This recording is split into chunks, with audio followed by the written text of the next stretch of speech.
কি ভাবছেন?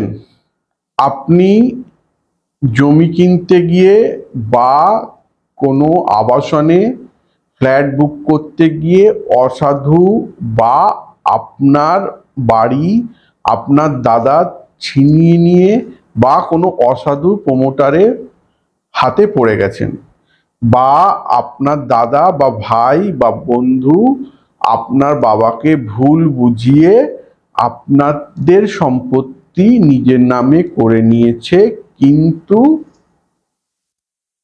আপনি সেটা জানতে পারছেন বছর 6 বা 7 পরে, বা আপনাকে দিয়ে প্রমোটার ভুল বুঝিয়ে আপনার কাগজপত্র বদলে দিয়েছে, বা আপনাকে বলেছে একটা ট্যুর প্যাকেজ আছে, আপনারা সবাই ঘুরে আসুন, আমি অ্যারেঞ্জ করছি। প্রমোটার অ্যারেঞ্জ করে দিয়েছে, আপনারা সবাই লোভে পড়ে ঘুরতে গেছেন।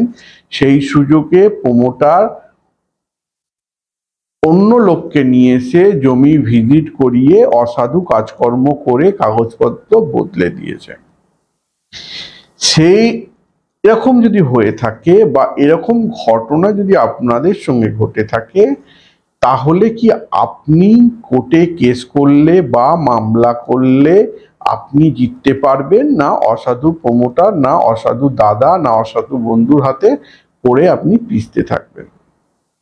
তাহলে সবার প্রথম আপনি যেটা করবেন সেটা হচ্ছে আপনার জন্মছকটা সঠিক জ্যোতিষী দ্বারা বিশ্লেষণ করা বা বিবেচনা করা।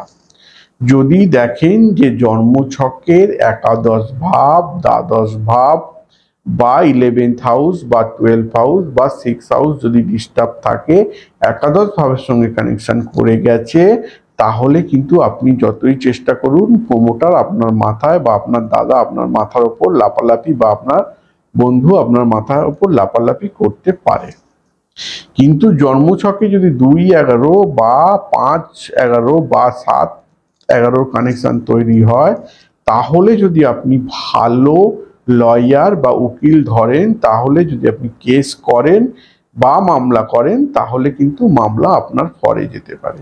আর এই ফরে যদি ধরুন আপনার দ্বাদশ ভাবেরই কানেকশন হয়ে আছে, আপনার ফরে মামলা বা কেস নিয়ে আসার জন্য কিছু উপায় বা টিপস আজকে দিয়ে যাব। কিন্তু তারও আগে বলছি, বিশ্বাস করুন, চোখ খুলে রেখে বিশ্বাস করুন।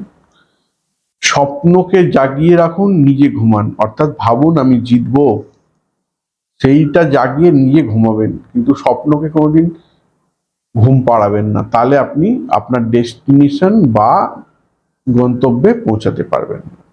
ঠিক তেমনি ধরুন আপনার সঙ্গে এরকম অবস্থা ঘটে গেছে, বা আপনাকে দিয়ে প্রমোটার বা আপনার দাদা বা বন্ধু বা ভাই বা কাকা বা জ্যাঠা আপনার বাবাকে দিয়ে বা আপনার সম্পত্তি বা আপনাদের সম্পত্তি একা হড়প করতে চাইছে, তাহলে করবেন আমার দেওয়া এই উপায়।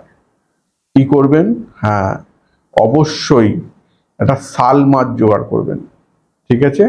শাল মাছের মধ্যে দেখবেন শাল মাছ ছোট ছোট পুঁটি মাছ, ব্যাঙ এসব খেতে থাকে, ওরকম একটা পুঁটি মাছ জ্যান্ত জোগাড় করবেন। ঠিক আছে? আর একটা বড় শাল মাছ জোগাড় করবেন। পুঁটি মাছের মুখটা খুলবেন, খুলে বলবেন, নিয়েছিস বেশ করেছিস, তোর সর্বনাশ হবেই হবে বলে শাল মাছের মুখে পুরে দিন। শাল মাছ খেয়ে নেবে। খেয়ে নেবার পর শাল মাছটিকে কোনো ডোবা বা খালে বা বিলে ছেড়ে দিন। ঠিক আছে? 43 দিনের মধ্যে দেখবেন যারা অসাধু আপনার সঙ্গে ব্যবহার বা অসাধুভাবে আপনার থেকে লিখিয়ে নেওয়া বা আপনার বাবার সম্পত্তিকে লিখিয়ে নিয়েছে, তারা আস্তে আস্তে আপনার কাছে আসবে বা কম্প্রোমাইজ করার চেষ্টা করবে। অবশ্যই করতে থাকবেন আর দেখতে থাকবেন দেবশাস্ত্রী চ্যানেল।